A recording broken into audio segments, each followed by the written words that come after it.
Hello everyone, my name is Lwadele Khasu and welcome to Learn to Heal. So today I have brought a special friend and ta-da!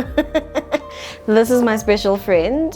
So my special friend is written by your dearly beloved, which is me, and it's called Finding Clarity, 7-Step Guide to Managing Anxiety. So today I wanted to talk about navigating disappointments. We have them, we feel them, we go through them. They're part of our lives. We cannot avoid them. And as I was preparing, for kind of like the steps, the things to think about, I was like, wait, didn't I write a whole section on this in the book? So I did. It is on step 5. So basically what Finding Clarity is about is it's a guided journal that helps you through managing anxiety.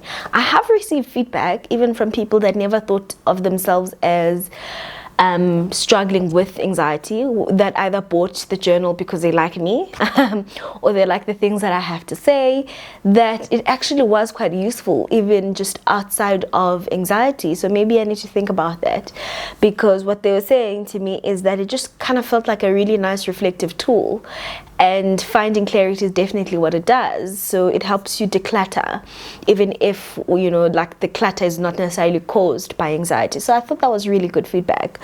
So I wanted to bring it with me today, because I actually on step 5 I talk about this. So what Finding Clarity looks like is it's this guided journal. When I was writing it, I was procrastinating, actually. Let me just be honest. I'm currently doing my PhD and I didn't feel like doing it. So as I was procrastinating, as one does, you have these nice, brilliant ideas that come to you. And most of the time I'll just write it down and then I'll just proceed with what I'm doing because I need to focus. But this time around I decided to follow my, disruptive mind and follow the procrastination. And I was like, oh, it'd be really nice to do a journal for people that struggle with anxiety, just to give them a practical tool of how to actually talk about, or just guide them through the journey of anxiety. And I did, but then I was like, oh, this looks so skimpy. It's like those journals out there where they just ask you one question and then you don't know why they're asking you the question, why they're reflecting. And I was like, oh, that doesn't look like the kind of standard that I put out. So then I was like, oh, maybe let me help people understand why they need to ask to answer that question. And then I'd write a paragraph and then I'd be like, oh, but this paragraph seems a little bit out of context when you don't know why this is important. So anyway, I just kept writing and writing and writing. And before I knew it, I had written an entire book. It literally is an entire book. But the nice thing about the book is that it has reflective places, which is what I really wanted to. I wanted people to personalize their journey, to be able to reflect on it, and to be able to be guided by me writing. And you'll see as you read it, if you have a copy, as you read it, you actually read it as if I'm talking to you, because that was really important to me, to have a relational tone, for it to not feel like a psychology book, but really just a way where you can guide yourself to do this on your own. So I call it written therapy because it really feels like written therapy. But anyway, that is not what we're talking about. So navigating disappointments. So the thing about disappointments is that we cannot avoid them. Right? And I write about this, that we cannot avoid disappointments because they exist. Disappointments in their very nature say you are an alive human being that has expectations, right? You get disappointed because your expectations have not been met. If you don't have expectations, you are despondent. Right? If you don't have expectations of yourself, of your environment, of your family, of your friends, of your work, it means you're despondent. You're like, nah, it doesn't matter whether it happens or it doesn't matter. Whether it happens or it doesn't. Right? A person that doesn't have expectations means that they don't have anything to look forward to. By the very nature of having something to look forward to, whether it's a job or whether it's work or whether it's a hobby or whether it's a relationship, is because you are expecting value to come out of it. You're expecting something out of it. So we will all experience disappointments unless we switch that off.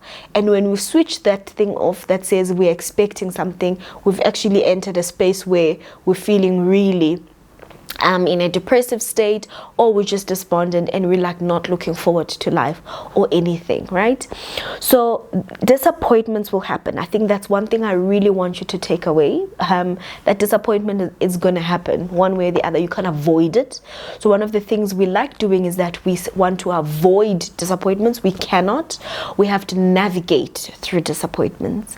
And the reason why I'm saying we cannot avoid disappointments, like I said, we all want to have expectations of things, and therefore we will experience that. When we try to avoid disappointments, we actually enter a space where we are denying ourselves what we would like out of that. Let me give you an experience, or an example rather.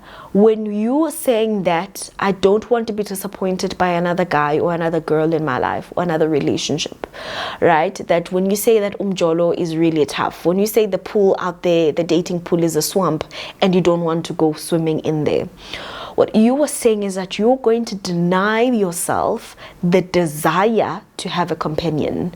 You are going to deny yourself the desire to have a person to call, to talk to chat to. You are going to deny yourself the potential of actually ever being in a relationship because you're trying to avoid disappointment. Now, can you choose and say, oh, this person will be better and this person won't be? You can do the best that you can to choose a partner. But realistically, you cannot know if the thing is going to work out or not until it's working out or it's not working out, right?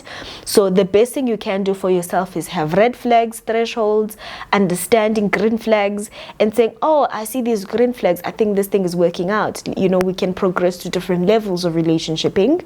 Or you can say, there's red flags here, I think we can stop this thing. We've reached a threshold where I feel like I don't want to cross this. You can have measures in place, but you actually cannot do that. So let's stop trying to avoid disappointments, because that's going to deny us something, but rather let's navigate through them as we experience them in the moment, right?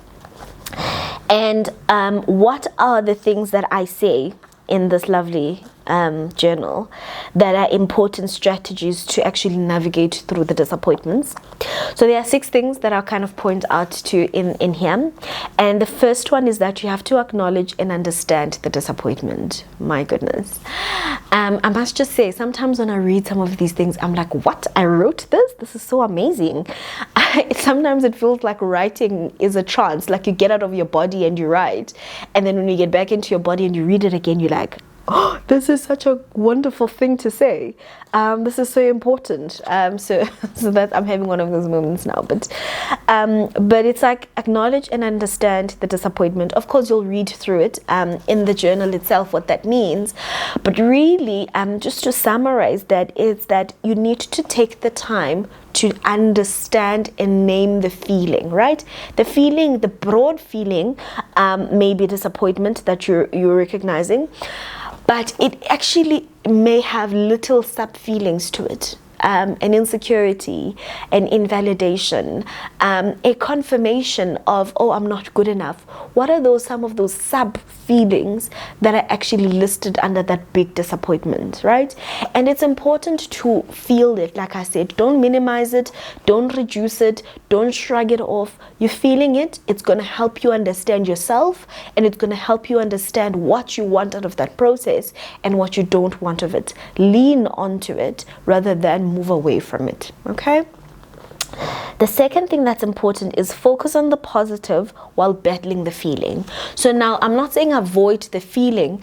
I'm saying understand that there is that feeling, but you also want to focus on the positive thing. And sometimes this is also very important, and I'm going to take a bit of a segue. When you're experiencing something like a trauma or like a grief or something, sitting too much into a negative feeling, and I hate the word negative feeling, but an uncomfortable feeling, is is not always good. Like sometimes you have to pull yourself up by saying, okay, I understand this is what I'm feeling. You acknowledge it, you don't minimize it, and you say, okay, what can I focus on right now as I'm going through the process of this feeling? And why is that important? That is important because it gives you the capacity to process. Because when you are feeling something and you sit and camp on it too much, you want to move on quickly from it. But when you sit on it, but also at the same time you're holding the good parts or some of the positive things that you've learned out of that experience, you're able to go through the process of that healing without feeling this pressure to move on from it very quickly, right? So we are focusing on the positive, but we're also battling with the feeling, we're processing it, we are chipping, and we're trying to understand, okay, what's happening, how did it happen, and all of that. I mean, the book kind of helps you think about the ways of doing that. Audit your expectations, right? Remember what I said at earlier on, that we experience disappointments because we're expecting something, but sometimes our expectations are a lot, right? So what you want to be able to do is understand, what are my expectations? Are they realistic, right? Are they realistic for the time period I'm expecting them? Are they realistic of the person I'm expecting them from? Are they realistic? Are they achievable? Or have I specified them to that person so they know how to actually be able to carry them out? So audit your expectations, right? Are you able to talk about them, and ask a lot of questions in there for you to really understand and reflect on, are your expectations realistic? Are they feasible? And is there any way that you can adjust them so that when you move through this process, you're actually not repeating the same thing again? And then you think, oh, I'm always being disappointed by people, or I'm never achieving things, but in actual fact, you're somewhat sabotaging yourself in the process of that. And the fourth thing that's important is embrace the learning. Oh, how psychologist of me to say this, right? But one of the things that I say there is, just as babies learn to talk, the trial and error of disappointment can serve as a catalyst for growth and learning. Right? If we are able to understand and learn from disappointments, we can actually grow from it, and we can actually have a positive experience of some of the things that could otherwise be really negative in our lives. So embrace the learning as you go through that disappointment. And number 5, look beyond the disappointment, right? So you are learning from it, you are understanding your expectations, you are focusing on the positive, you're acknowledging and understanding the feeling, but then at some point you have to look beyond it, right? So when you focus on avoid, I just want to read this because I think this is such an important thing. When we constantly focus on avoiding disappointment or worry about others letting us down, we hinder our ability to speak our truth, to be authentic, and to live with peace. While disappointment can have adverse effects, it can also be a catalyst for positive change.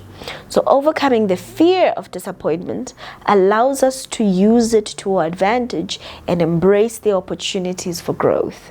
It might even be the chance to envision a completely different future.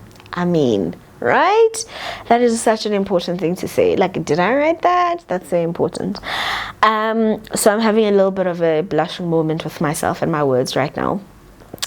But really, that's such an important thing.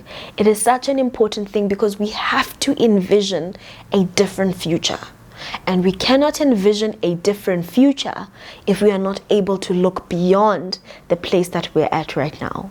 We understand where we're at, we process it, but we have to also look beyond it, because there is a tomorrow, there is a future, and there is possibility for something different. And we have to allow ourselves to even think about that, right? You know when you've been hurt, and I'm having a lot of these relationship examples today, probably because of what I was listening to just before shooting this. But right, think about, like sometimes when you've had like a heartbreak, you think this is it, I'm not doing this anymore. But when you start fantasizing a healthy relationship, that is partly looking beyond the disappointment. That is you actually envisioning a different future, and you're like, when I have a healthy relationship, this is what it looks like. I mean, you can apply this to trying to lose weight. You're like, oh, I know right now I have this extra 5 to 10 kgs, but you know what, when I go to the gym and I'm consistent, and in 5 months from now I could literally look different. And that can help you navigate through the disappointment of feeling like I ate too much over winter, or I'm still carrying this COVID weight, or I still haven't let go of this baby weight. It doesn't matter how it got there. You have to look beyond that particular disappointment. And the last thing is practice self-compassion. Again, how psychologist of me to say this. This is very important. You have to be kind and gentle with yourself, right? The thing about disappointment, it either has a possibility of making you draw close to yourself, because then you have to figure out, okay, how do I do this differently? Or it has a possibility of drawing you further from yourself, which means you alienate yourself, even from you disconnect. You're like, oh, I'm not good enough. How did I do this again? I'm such a disappointment. And you really start this self-criticism kind of journey, and we don't want you to do that. We want you to acknowledge that you've done something wrong, if you did do something wrong, or you trusted someone you shouldn't have, or someone just didn't meet your expectations.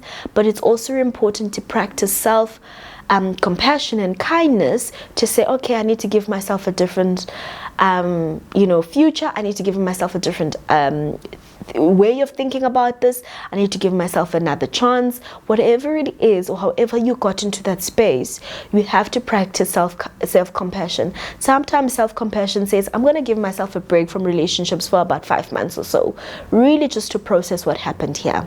And sometimes it could be, it's been 5 months of not being in a relationship. I'm actually going to try this again, and I'm going to trust myself that even though I feel like I had betrayed myself before, and I did all of these things I didn't want to do in relationships, I'm going to trust myself to actually do things differently. All right, so that is just literally from like 2 pages or 3 or so pages from Finding Clarity, and I think for the people that are going through their journey of finding clarity, please let me know how it's going. I really would love to do like Finding Clarity like community, and really sometimes kind of like journal together or read together. I think that would be really nice, or tackle a particular step together. That would be really nice. So let me know if that's something that you'd be interested in, for us to really just kind of journey together in finding clarity in our lives. So take care of yourself, navigate through those disappointments. We are not avoiding them, we're not minimizing them, we're not reducing them. We are navigating through them, because they are going to happen and you cannot do anything about it. But you can do something to bounce back from them and to process them in a healthy and effective way that's going to help you learn, but also be compassionate to yourself. Take care, and then I will see you next time.